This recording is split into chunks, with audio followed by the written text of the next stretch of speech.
আসসালামু আলাইকুম। আশা করি সকলেই ভালো আছেন। চাকরি প্রত্যাশী ভাই ও বোনেরা, প্রধান বিদ্যুৎ পরিদর্শকের দপ্তর বিদ্যুৎ বিভাগে নিয়োগ সার্কুলার প্রকাশ করা হয়েছে, যেটা বিদ্যুৎ, জ্বালানি ও খনিজ সম্পদ মন্ত্রণালয়ের নিয়োগ সার্কুলার। তো এটা একেবারে রিসেন্টলি একটা নিয়োগ সার্কুলার, আবেদন শুরু হয়েছে। তো এখানে অনেকগুলো পদসংখ্যা রয়েছে, যেখানে অফিস সহকারী থেকে শুরু করে computer operator, data entry operator, office সহায়ক পদ রয়েছে। তো আমরা আজকে এই সরকারি নিয়োগ সার্কুলারটা সম্পর্কে বিস্তারিত তথ্য জানবো।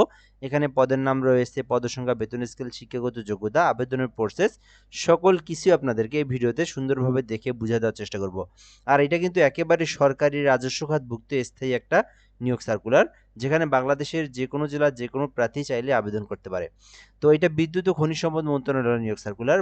প্রধান বিদ্যুৎ পরিদর্শকের দপ্তর রাজস্ব খাতভুক্ত নিম্নোক্ত পদসমূহে অস্থায়ী ভিত্তিতে সরাসরি জনবল নিয়োগের জন্য পদের পাশে বর্ণিত শর্তে প্রকৃত বাংলাদেশী নাগরিকদের নিকট থেকে অনলাইনে অ্যাপ্লিকেশনের জন্য আহ্বান করা যাচ্ছে। তো আমি তো বলেই দিলাম প্রথমে যে বাংলাদেশের যে কোনো জেলার যে কোনো প্রার্থী, ছেলে মেয়ে উভয় আবেদন করতে পারবে। আবেদন করতে চাইলে অনলাইনের মাধ্যমে আবেদন করতে পারবেন।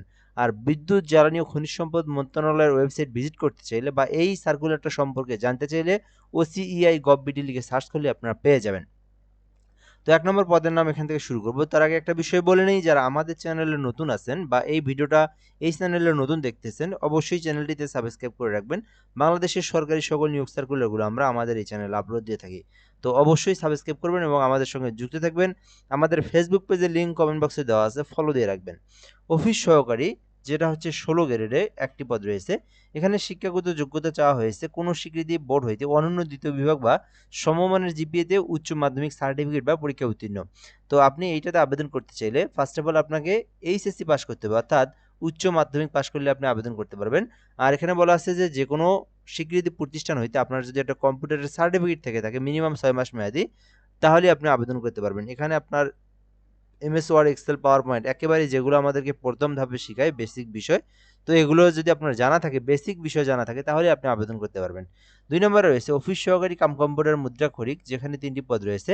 এখানে আবেদনের জন্য উচ্চ মাধ্যমিক সার্টিফিকেট পাস থাকলে আপনি আবেদন করতে পারবেন। অর্থাৎ এইচএসসি পাস করলে আপনি অফিস সহকারী কাম কম্পিউটার মুদ্রাক্ষরিক ১৬ গ্রেডের এইটাতে আবেদন করতে পারবেন। এখানে আবেদনের জন্য computer, word processing, email, fax machine চালানো, এটাতেও কিন্তু কম্পিউটার সম্পর্কে বেসিক যে নলেজগুলো আছে, এই বেসিক নলেজগুলো আপনার জানা থাকলেই অফিস সহকারী কাম কম্পিউটার মুদ্রাক্ষরিকে আপনি আবেদন করতে পারবেন। এরপরে ৩ নম্বরে রয়েছে কম্পিউটার মুদ্রাক্ষরিক কাম অফিস সহকারী, যেখানে ১৬ গ্রেডে একটি পদ রয়েছে। তো আপনি চাইলে এইটাতেও আবেদন করতে পারেন। এইটাতে আবেদনের জন্য শিক্ষাগত যোগ্যতা চাওয়া হয়েছে যেকোনো স্বীকৃতি বোর্ড হইতে অনন্য দ্বিতীয় বিভাগ বা সমমানের সিজিপিএতে উচ্চ মাধ্যমিক। তো এইটাতেও কিন্তু উচ্চ মাধ্যমিক, অর্থাৎ এইচএসসি পাস করলেই আপনি অফিস সহকারী, কম্পিউটার মুদ্রাক্ষরিক কাম অফিস সহকারী এইটাতে আবেদন করতে পারবেন। আর এটার ক্ষেত্রেও কিন্তু আপনাকে অবশ্যই বেসিক কম্পিউটার সম্পর্কে আপনার যে নলেজগুলো এইটা জানা থাকতে হবে। এরপরে হিসাব সহকারী রয়েছে, এটাতে একটি পদ রয়েছে। তো আপনি হিসাব সহকারী পদে আবেদন করতে চাইলে আপনার শিক্ষাগত যোগ্যতা প্রয়োজন। যেহেতু হিসাব সহকারী, এক্ষেত্রে আপনার অবশ্যই আপনার আপনার বিজনেস স্টাডিজ, অর্থাৎ ব্যবসার শিক্ষা শাখা থেকে আপনাকে উচ্চ মাধ্যমিক এইচএসসি পাস করা লাগবে। তাহলে আপনি হিসাব সহকারী পদে আবেদন করতে পারবেন। আর এখানেও কিন্তু আপনাকে অবশ্যই কম্পিউটার সম্পর্কে বেসিক এক্সপেরিয়েন্সগুলো আপনার জানা থাকতে হবে। ৫ নম্বরে হচ্ছে ডাটা এন্ট্রি অপারেটর, উচ্চ মাধ্যমিক। তো এটাতেও উচ্চ মাধ্যমিক, এইচএসসি পাশে আপনারা আবেদন করতে পারবেন। আর এখানেও কিন্তু অবশ্যই কম্পিউটার সম্পর্কে নলেজগুলো আপনার জানা থাকতে হবে। তো এখন এখানে কিন্তু প্রায়গুলোতেই কম্পিউটার সম্পর্কে বেসিক নলেজ। মূলত এই যে কম্পিউটারে কি কাজ ধরা হয়, তো আপনাকে যখন আপনি আবেদন করবেন, আবেদনের পর পরীক্ষা দিবেন। ফার্স্ট অফ অল পরীক্ষা দেওয়ার পর আপনি যদি উত্তীর্ণ হন, তাহলে কিন্তু কম্পিউটারের একটা ব্যবহারিক পরীক্ষা হয়। তো মূলত ওই পরীক্ষায় কিন্তু শুধুমাত্র টাইপটাই ধরা হয়, অন্য কোনো কিছু কিন্তু আর ওই পরীক্ষার ধরা হয় না। যেমন এখানে দেওয়া আছে MS Word, Excel, PowerPoint, Access, internet browsing. Basically এই বিষয়গুলো কিন্তু আপনাকে চাওয়া হয় না যে আপনি এইটা করেন বা ওইটা করেন। শুধুমাত্র তাদের একটা সফটওয়্যারিং আছে, ওই সফটওয়্যারের মাধ্যমে আপনাকে টাইপ করতে দেয়। আপনি যদি টাইপ করতে পারেন দেন এনাফ। তো যাদের টাইপ সম্পর্কে টাইপ করতে পারেন বা টাইপ স্পিড রয়েছে, বেশি বেশি না, বেসিক বিষয়গুলো জানা রয়েছে বা আপনি মিনিমাম টাইপ করতে পারেন, তাহলে আপনি আবেদন করতে পারবেন।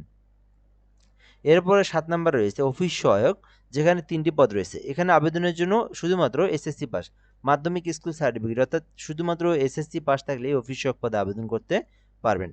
তো এখানে অনেকগুলো পদের সংখ্যা রয়েছে। তো এখানে আপনি আপনার শিক্ষাগত যোগ্যতা অনুযায়ী যে পদে ইচ্ছা সেই পদে আবেদন করতে পারেন। বেসিক্যালি অফিস সহায়ক পদে আপনি আবেদন করতে পারেন যদি এসএসসি পাস থাকেন। এছাড়াও যদি আপনার কম্পিউটার জানা থাকে, এখানে আপনি কম্পিউটারের যে কোনো একটা পদে আবেদন করতে পারবেন।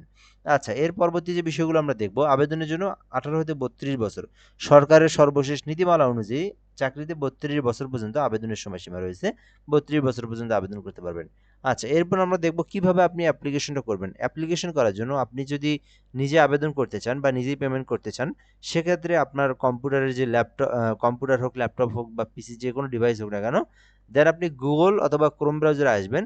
আসার পরে oceiteletalk.com লিখবেন। লিখে এন্টার প্রেস করলে কিন্তু আপনার সামনে অ্যাপ্লাই নাও আসবে। ওখান থেকে আপনি আপনার পার্সোনাল যে ডকুমেন্টগুলো আছে ওগুলো পূরণ করবেন, এডুকেশনাল কোয়ালিফিকেশনটা পূরণ করবেন। এরপরে আপনাকে ফটোশপের মাধ্যমে 300x300 পিক্সেলের একটা ছবি সাইজ অনুযায়ী আপনাকে নিতে হবে এবং 380 পিক্সেলের একটা স্বাক্ষর সাইজ অনুযায়ী নিতে হবে।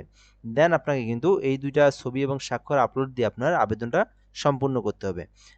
এরপরে যদি আমরা দেখি, এই আবেদনটা কিন্তু 1 তারিখ থেকে শুরু হয়েছে, অর্থাৎ এই যে মার্চ মাসের যে গতকাল 1 তারিখ ছিল, এই 1 তারিখ থেকে আবেদনটা শুরু হয়েছে, যেটা কিন্তু এই মার্চ মাসের 1 তারিখ 31 পর্যন্ত চলবে। তো যারা ভিডিওটা দেখছেন আপনারা এই মাসের মধ্যে আবেদনটা করতে পারেন। তো বেসিক্যালি এটা তাড়াতাড়ি আবেদনটাই করাই ভালো। তো আপনি এই সার্কুলারে আবেদন করতে চাইলে করতে পারেন, অর্থাৎ আবেদনটা হচ্ছে চলমান একটা নিয়োগ সার্কুলার বা আবেদন।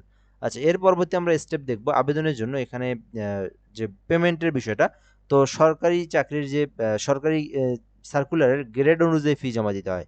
তো 1 নাম্বার হইতে 6 নাম্বার ক্রমিকের মধ্যে যেগুলো আপনারা দেখলেন 16 গ্রেডের, এই 16 গ্রেডের সরকারি ফি হচ্ছে 112 টাকা। 112 টাকা ফি জমা দিতে হবে। 1 থেকে 6 এর মধ্যে আবেদন করলে 112 টাকা। আর এখানে অফিস সহায়ক যেটা দেখলেন 20তম গ্রেডের, ওইটাতে আবেদন করতে চাইলে এই 56 টাকা ফি জমা দিয়ে আপনার পেমেন্টটা করতে হবে। পেমেন্ট করার প্রসেসটা হচ্ছে এখানে দেওয়া আছে। পেমেন্ট করার প্রসেসটা হচ্ছে ফার্স্ট এসএমএস এ আপনারা ওসিইআই লিখে স্পেস দিয়ে ইউজার আইডি লিখবেন, তারপরে 163 পোর্ট নাম্বার সেন্ড করে দিবেন। পরবর্তীতে একটা পিন নাম্বার দেওয়া হয়। তো আপনারা আবার একটা এসএমএস টাইপ করবেন ওসিইআই, ইএস লিখে পিন নাম্বারটা দিবেন, দেওয়ার পরে 163 পোর্ট নাম্বার সেন্ড করে দিলে আপনার পেমেন্টটা সাকসেসফুলি কমপ্লিট হয়ে যাবে। তো যারা নিজেরা আবেদন করে নিজেরাই পেমেন্ট করবেন, এই পদ্ধতিতে পেমেন্ট করবেন। আর আপনি চাইলে আমার মাধ্যমে আবেদন করে নিতে পারেন। যে কোনো সরকারি চাকরির আবেদন করতে এই নাম্বারে হোয়াটসঅ্যাপ এসএমএস করবেন 01775830312। একদম ঘরে বসে থেকে নির্ভুলে যে কোনো সরকারি চাকরি আবেদনের জন্য হোয়াটসঅ্যাপ নাম্বারে এসএমএস করতে পারেন। তো এই পর্যন্তই। সার্কুলারটা নিয়ে কোনো কিছু জানার থাকলে আপনি কমেন্ট করে জানাতে পারেন। ইনশাল্লাহ আমরা আমাদের সময় মতো উত্তর দেওয়ার চেষ্টা করব। ভালো থাকবেন। আসসালামু আলাইকুম।